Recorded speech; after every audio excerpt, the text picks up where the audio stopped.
Welcome to Distro Podcast. All right, welcome to the Distro Podcast. On today's episode, we have Douglas Gourlay. Douglas, welcome to the show. Thanks for having me. It's really, really good to be here and appreciate the time. Of course. Douglas, you're CEO. Are you also founder of Cumulo? Okay, so CEO, Cumulo.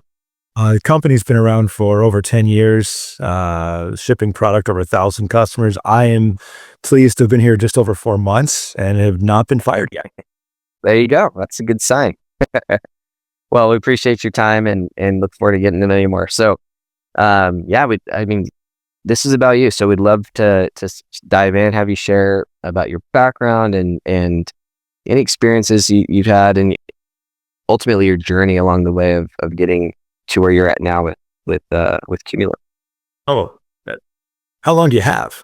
How much time do we have to do this? It's been a long, convoluted journey with a lot of turns, a lot of fun ones at the same time. I mean, from early start in military and government, then ended up very fortunately getting my first job in tech in 1998 at Cisco Systems as a systems engineer in the pre-sales area. I supported some of our global financial customers, Barclays Investors and Nations Bank and Wells Fargo and Charles Schwab. And I almost got fired because I was this young, brash, hotshot who thought I knew everything. And my boss took me for a walk around the block. And it's like one of those, 15-minute meetings on your calendar with HR. And you're like, oh, this isn't going to end well. So he took me for a walk around the block. The military said he took me out to the woodshed and we had a good chat. And he said, you need to go to this thing called commercial. I'm like, what's commercial? Oh, well, that's the smaller unnamed accounts that nobody really wants to cover. And I'm like, okay. Because apparently I wasn't fitting in too well with the more, mature stoic sales types that were covering these global financials. And so I ended up having this territory from like the South Bay of the Bay Area, up through San Francisco, up through all of Napa Valley. And I got to support these two sales reps named Sean and Ann. And Sean was actually my roommate at that time. And that led to a very incestuous relationship where I'm on like a dinner date or something watching a movie and Sean's in the other room going, what's the part number for Indus for the 4-port ATM module? And I'm like, WAI-OC3-4M. Shut up. It's a good scene in Swingers. Let me watch the movie. But Sean and Ann were incredible and had an amazing work ethic. And at that time frame at Cisco, we were one of the fastest growing tech companies in the world with an amazing sales culture and an amazing focus on customer success. And the company was building truly innovative products then. And they're really fortunate because that commercial sales territory being paired with some amazing sales reps resulted in me having accounts that nobody had heard of. Customers like Google and Yahoo and CNET and every 4 different pet food companies in the Bay Area. And, the result was tremendous sales success because of this massively growing market of today, what you would call hyperscalers or, some of the tech elite. And they were in their earliest days and getting started. And from there, I started a sales program with this guy, John. Worked out phenomenally well. It did really well for the company, but we ended up in a product role. Jay Shri Ulal recruited me from the field, along with this gentleman, Krish Ramakrishnan. And Krish ended up founding Blue Jeans, and Jay Shri was the CEO of Barista. But at the time, we all worked at Cisco, and they recruited me into the product team to. I had a lot of opinions. I was still young and brash. And there's one day I was having this argument with this gentleman named Luca about server load balancing. And I just knew Luca was the VP of engineering. I didn't realize that when people talked about fast Ethernet and the MLT3 algorithm, it was based on the L was in Luca. And God, you're smart and scary. And we're sitting here like discussing something back and forth. But the way discussions with Luca worked was the volume of the discussion kept increasing. And Mario walks in, and he was the head of all enterprise business and an R&D at Cisco. And Mario's like, "Look, what's going on here? What's all this noise?" And Luke is like, "This is Doug. He's from the field. He tells us we don't know what we're doing and we have no strategy and we're building the wrong thing." And I'm like, "Oh my gosh, Luke, I never said that. I implied the ever-living hell out of it, but I never said it." And by the end of that conversation, we're having a grappa shot. And I ended up working on the switching product lines. And, one of them that I spent a lot of time on, the Catalyst 6500, at the time was probably the most successful switching product line in the industry. It was a multi-billion-dollar a year product, and it touched a lot of the largest customers in the world. And it was a tremendous experience. Went from there to building new products. We recognized a pattern. And this pattern was that data centers were consuming more of these Catalyst 6500s than buildings and campuses. At least the growth slopes were very different from this model we built. And from there, I was like, well, maybe we should build a product that just focuses on these data centers, not just on connecting users to networks. So we built what became the Nexus line at Cisco, and became the next big multi-billion-dollar product offer. Around 2009, after introducing the server product line, the UCS, I left and went to a small company, Arista Networks. We had less than 100 employees. The day I joined, there was a couple of VPs announced. It was Ken Duda was the founder and head of engineering. Anshul Sadana was the head of customer engineering, and I was the marketing guy. I didn't really have a lot of marketing experience. I'd run marketing at Cisco for our product area, but that was kind of a fluke. That was like, I like products, I like systems engineering, but somebody's got to run it, so I'll do it. And Arista was a phenomenal success. We identified early product market fit. We had differentiation. The differentiation in our product clearly mapped to the priorities our customers had at that time. Early on, it was hedge funds. Then it became larger financials and hyperscalers. And then it became, broad enterprises that wanted a highly reliable infrastructure for their compute and storage needs in the data center. And we took the company public a few years later in 2014. And now it's over $100 billion market cap and still a phenomenal company on an incredible growth trajectory. The culture there of doing the right thing for your customer, of quality first in engineering, of innovating and trying experiments, but not, going all in on an experiment until you've proven its repeatability, of frugality. I'd always be asking for a budget. What's my budget? And Jayshree would be like, "You don't have one." She said, "But you can do anything you want as long as it's a good idea." She was the approval on what was a good idea. It was so frustrating, but so empowering. Comical interlude, I now here at Cumulo, and on day one, I was like, well, the approval authority for any purchase order now is like 20 grand. Anything above that's me. None of you have budgets. I'll approve anything as long as it's a good idea. Convince me. And I need to interview every candidate in the company. And oh my gosh.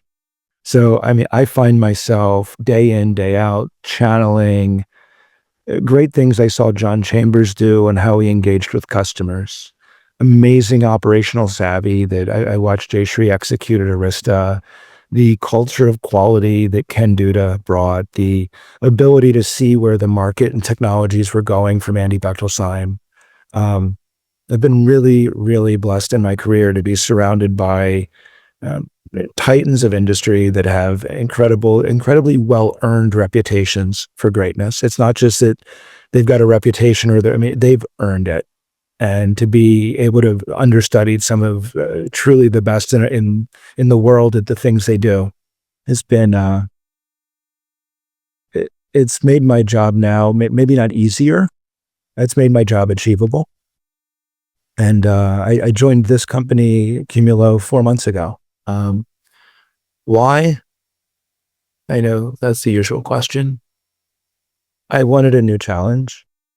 I turned 50 in a few weeks, and Chantel, is the CFO at Arista, said, congratulations. Are you 50? And I said, in a few months. She goes, it's the right time to do it. And it's, enough experience to bring to bear to know what good and great look like, a network strong enough to support me and give me advice and counsel on some of the difficult decisions that are required. But the energy there to still bring it every day and hopefully make everybody around me a little bit better, a little more motivated. What I loved about the company was, first and foremost, it was really great people. Everyone I met was just a kind soul, the kind of person you want to work with every day. And that's hard to replicate anywhere. Great customers. And we'll talk about that in a minute. A product that has high quality. Our differentiation at Arista was we had an incredibly high quality product offer, and I had never seen anything like it. Cumulo was the closest I've ever seen to that culture of quality. And when I don't have to spend 20% of my time on an apology tour for the screw-ups, that's 20% more time I can spend with customers doing something productive to the top line, or training people, or just figuring out what to do next. And in the customer support organization here is one of the finest I've ever seen. And the way they implemented it was how I wanted to do it in the past, and I never had the ability to do it. And we don't have tickets. You don't call up and hit a hold queue and then wait for somebody to take a number and then give you a case number. You call back. Our customers ask a question on Slack. Seconds later, somebody's answering. And I had lunch with a customer, and it's really hard to convey quality to people, and it's really hard to convey customer service until they're experienced. And if you're trying to establish a baseline of what does good quality or what does good customer support look like, if all you have are some of the horrible consumer experiences we've had, like phone carriers or something in our lifetime, it's really hard to baseline it. So I said, well, here's a simple test. Before you start lunch with me, walk up to one of our clusters and walk up to one of our competitors' installations in your environment. Unplug a drive from each, and then let's sit down for lunch. Let's see who responds to you before the salad gets here. Don't call. Don't open a case. See who reaches out to you because something changed in your environment that is worth an engagement with the customer success team to improve your experience with our product. So how do you move from reactive and rapidly reactive? How do you reduce the latency on that with things like Slack? To then how do you move to proactive? Something changed, we're reaching out to you. And investments we're making are how do we move to predictive? We have it for many areas, drive failures and obvious things, but I want to expand that aperture to truly transform the customer experience of managing their data platform. I love it. It's clear to me that you've from the beginning of your career have taken a strong interest in the customer experience, and that ultimately has kind of driven you down the path of product, which also I think often people pigeonhole themselves into this label of I'm in product, and don't realize how much of a general business impact that being part of product has. And you're a great example of what that looks like, to take, clearly some sales background as well, and customer, relationships and everything, and then focus on the customer in the product, and then have that help drive forward your career. And it just, things come as a byproduct of that. Right. So, thanks for sharing that first part. It's so interesting. I love the way you talked about Cumulo. That's, we can talk about this a little after we finish the interview, but yeah, I mean, I one of our biggest focuses here with Distro in our product is customer experience. At the end of the day, if all products were equal, which customers are happiest? The ones that get treated the best, right? The ones that are best taken care of. And so often I feel like, and especially in today's world, it's about getting stuff out, getting it, throwing product in general, whether it's physical goods, softwares, whatever, but getting it out there, getting in front of people and seeing, hoping that it sticks, or seeing what sticks. And very few companies anymore are prioritizing the customer and the customer experience. So I'm a fan. That's awesome. I view that, you create competitive advantage and differentiation in a myriad of ways. One is obviously your product itself. And in markets as they mature, sometimes people forget how to innovate. That's a problem in and of itself. But beyond that, if you do have a commoditizing market, a core competitive advantage can be achieved through a better customer experience. In my second week on the job, I installed a 480 terabyte cluster. With some, I had an engineer sitting next to me making sure I didn't screw anything up too bad, but I then opened a couple bugs that I found, and they weren't bugs like it didn't work. They were improvements to the customer experience in installing a new cluster, because we can always improve.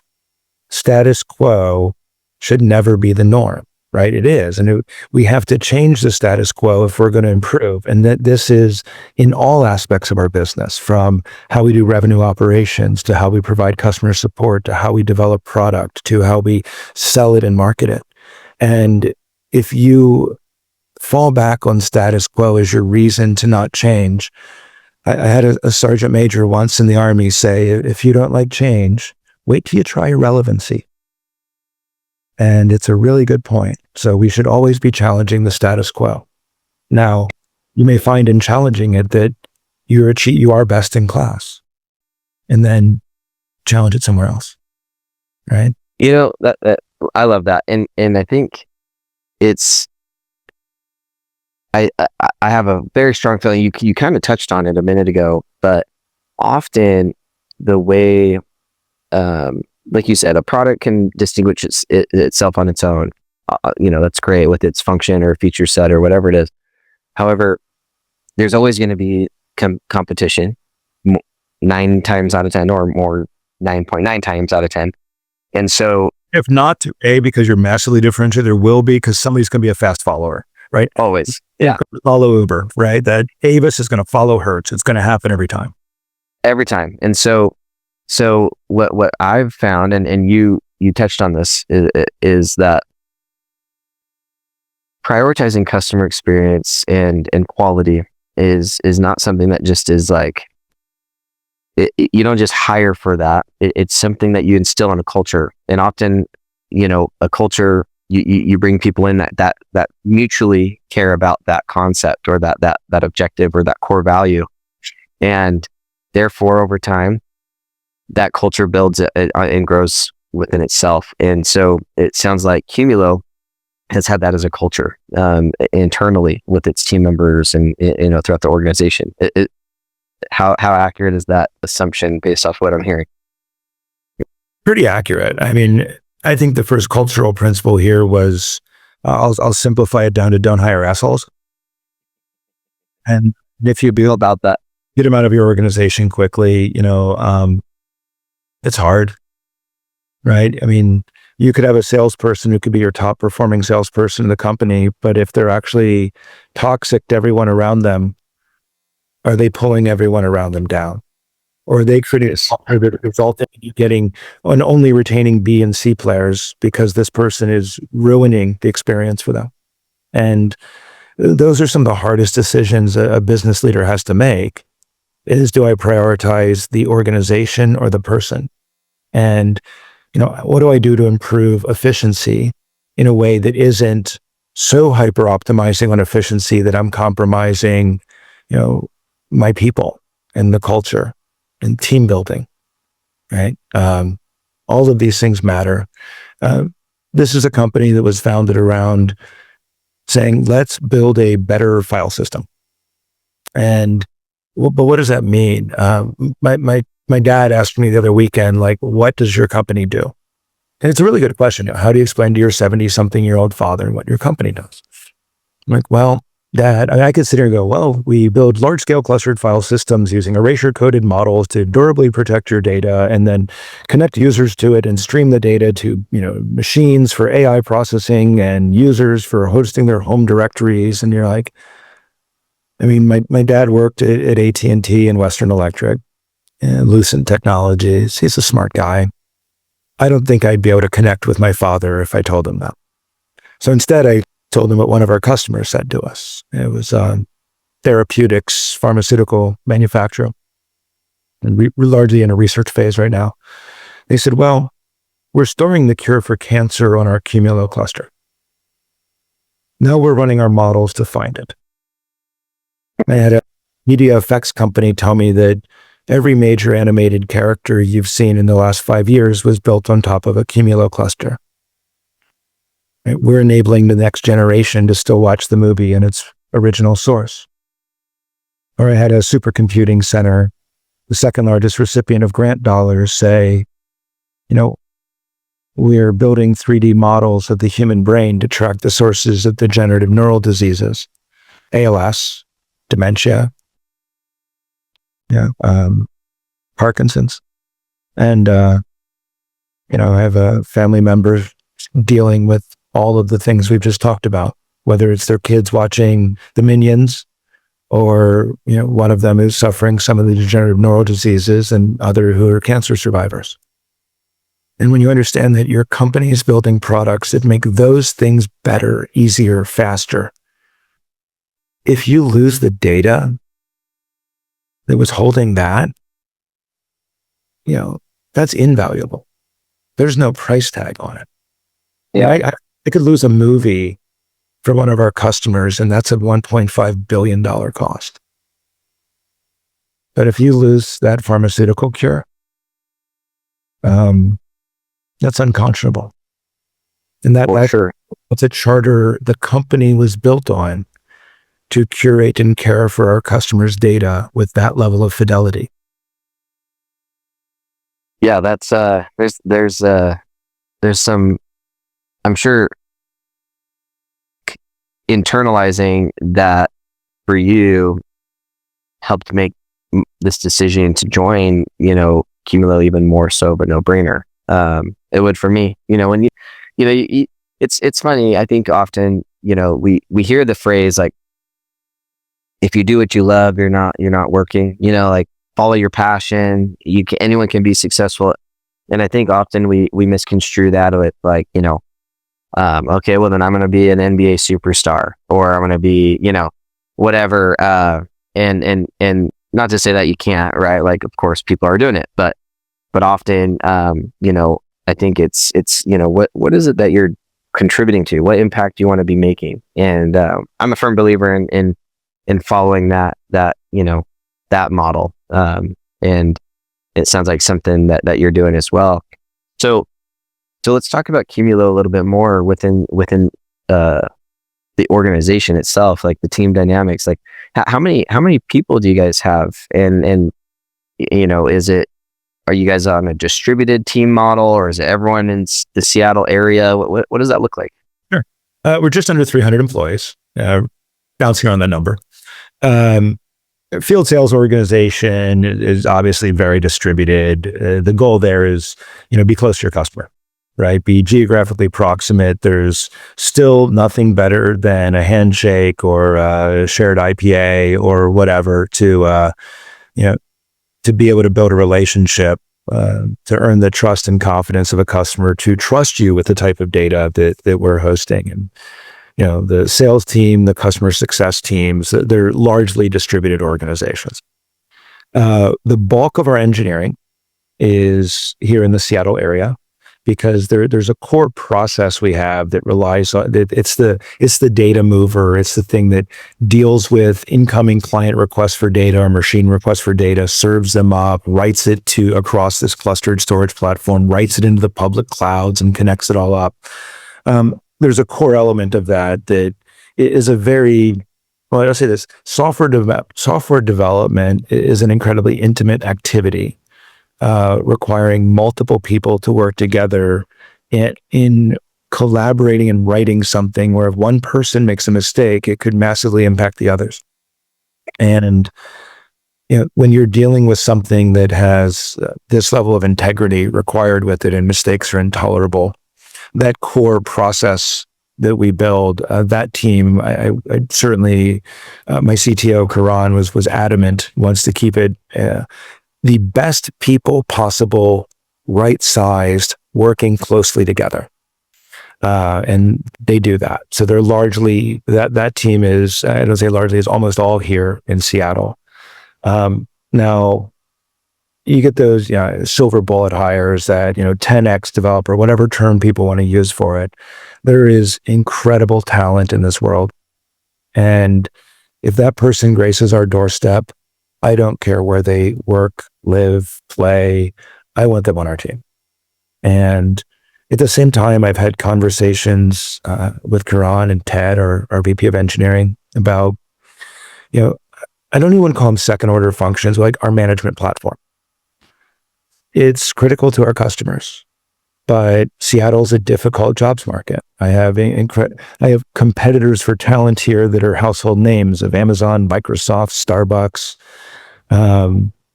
Costco. I mean, amazing companies up here. I don't want to compete with them for talent. They're hard. So we've talked about, in the next few quarters, building more offshore development capabilities. But as it's our first foray as a company really into doing that, I wanted to go to places like Galway, Shannon, Dublin, where I don't have any language barriers whatsoever, time zone efficient to, East Coast, West Coast, US, where we're not asking people to stay up to midnight to have a team meeting on either side of the pond. And given that Dave Coughlin, my head of customer success, is from Ireland, Dave will have any excuse he ever has to go back to the homeland and do the 1 minute, 59.5 second Guinness pour with the team and help acculturate them into Cumulo as well. So most of the back office function, mid office, back office, are here in the Seattle area. I've been contemplating a return to office program. I'm closely watching the blowback that I'm seeing at Amazon, which bluntly creates a little bit of a hiring opportunity for me. I'm not going to argue about that. But my take's a little different. Anybody in a field sales role was hired to be close to their customer. I'm not going to make somebody drive from Tulsa to Dallas to go to an office to support customers in Oklahoma City. That's stupid. I want great talent wherever great talent is. Now, most of the level of the organization I interact with on a day-to-day basis, I would say, are director level, VP level, SVP level in the org. Most all of them are on speed dial on my phone. I would like my senior leaders and people managers that are in the Seattle area to be here Tuesday, Wednesday, Thursdays. Now, I'd like them to, if you have a doctor's appointment or something's a little, DMV you got to go to, please try to schedule that on Monday or Friday. Right? Please.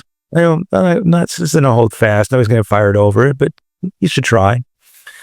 Now, I've also asked Matt Fry, our CFO, and Matt's one of the longest tenured employees of the company, just a font of experience and expertise. He's huge energy level, fast friend. I mean, I've been here 4 months, and Matt and I went to the, Jiro Dreams, a sushi restaurant the other night, and we hit the 14-course omakase to celebrate a good quarter. He's just an amazing person. But Matt and I were talking. I said, Matt, in addition to me asking people to be in the office 3 days a week, the weather here in Seattle sucks. Okay, 9 months a year, this place reminds me of when I lived in London. If you saw a ball of fire in the sky, you'd be asking yourself what it is because I haven't seen it in so long. And so I asked Matt. I said, should we find a week a month when we encourage everybody to work remote, to remind them of how hard it is for the remote person to butt in a meeting when 8 people are jumping up and down, talking and getting on a whiteboard and having a fun, frothy conversation? Sometimes we do a disservice to the remote people. And if we ask everybody to work remote, or try to, that week, it creates 2 opportunities. 1, remind ourselves how to interact with our peers that are distributed. And 2, I might find myself posting up, near my mom and dad in Florida that week and seeing the sun a little bit more. and doing so in a way that is still friendly to the business.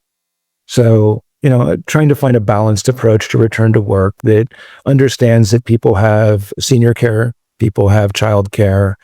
Apparently, my head of operations has 2 daughters, and she's telling me that they get like 7 weeks off school, and she's a remote worker. And so I was like, well, gosh, in the summer, it'd be great to bring them up here for a week. And in the winter, that's definitely a week you should probably be working from home with your daughters. And, being able to understand that, and balance work and life. And I think if you do it right, you get more productivity from your employees for the jobs that are capable of being executed remotely. Well, it's no surprise. I'm seeing that you are someone that is very empathetic in general. That's why you cared about your customers. And Probably true. I mean, I don't know that there's a fault with empathy. I think that empathy is what makes the world go round. Personally, I know. That's a philosophy. My wife has instilled in me personally, but when you can empathize with an individual in the same way you can empathize with a large general population of people, you're given you're able to create opportunities to bring people together and to I don't know, to drive a mutual mission. You really can accomplish so much more. And so hearing the way you're handling all that, that's unique, that's special, and it's going to give you continued opportunity, no doubt, with your competition and where you are. You're going to find people that resonate with that care about that find that be more enticing than an extra zero on a paycheck. Like an extra zero is pretty powerful, unless it's at the front. That's fair. Good point. But certainly say, well, I love that. You change a few digits in there, and you earn the right to be differentiated on reasons other than dollars. And by the way, Andrew, I look at that 2 ways. Okay, kind of two stories here, where I spend most of my personal energy, and probably a little known fact, I'm actually a bit of an introvert. And this is probably the first time I've ever said that in public. This week was the first time I stood up in front of the company and all hands, and I actually felt comfortable. I was scared. The previous ones, I scripted my entire presentation and memorized it before I talked the first time, because I wanted to look confident. And honestly, I was scared to death. I do that a lot. I will literally script an entire presentation and repeat it so many times that it sounds natural, but it's not. I wrote it. And but this time I felt comfortable. And I gained my energy reading a book, listening to music, playing a video game, doing something that is usually me alone or me with a very, very small group of people. I then spend it to be the person I need to be to do my job well, and to be who the company needs me to be, my employer needs me to be. I've never been the life of the party. That's not me. I know I have a good time, but there's somebody else who's, leading that charge. I call it at 10 o'clock or 11 because if bad things happen at 12, I need to be gone before the bad things happen. Otherwise I'm blamed for it. But I do spend my energy empathizing with our customers, because I need to deeply understand my customers' priorities. And in this industry, it's understanding their workloads, their use cases, their workflows. We're so close to it in the media and entertainment world, or the energy sector, or building the largest autonomous driving clusters in the world to improve driver safety, or running critical systems for the energy sector. We're so close to it. The more I understand how they use our product, and I understand it at an operations level, an engineering level, I understand the executive priorities of what the technology is trying to achieve for the business, and honestly, the sourcing priorities, the procurement team. And Are they just going for discount? Are they looking at OpEx, or do they need CapEx acquisition? Or are we dealing with a 3 years remaining depreciation schedule on an asset we're replacing, and I have to create a financially engineered construct to allow them to show a flatline OpEx while affecting a vendor transition? I have to spend my energy to empathize closely with all of those. And from that, you understand what their priorities are. Then we work with product to say, how do I build technology, either organically or through partnership, or through looking at what's happening in the open source community, and amazing projects could be built that I could apply to create differentiated offers that map to those customers' priorities. And then how do I price, package, position? How do I message in a way that connects all of these dots back to a virtuous cycle of, here's our product, here's what it does, spoken in a way that customers can understand it, that map to the key differentiators. And, in Black Hawk Down, there's a scene where Major General Garrison says, "Gentlemen, we've lost the initiative." And that was the moment, the pivotal moment in that film, where it went from a operation to a catastrophe. And in business, you have to take the initiative, seize the initiative, especially if you're small.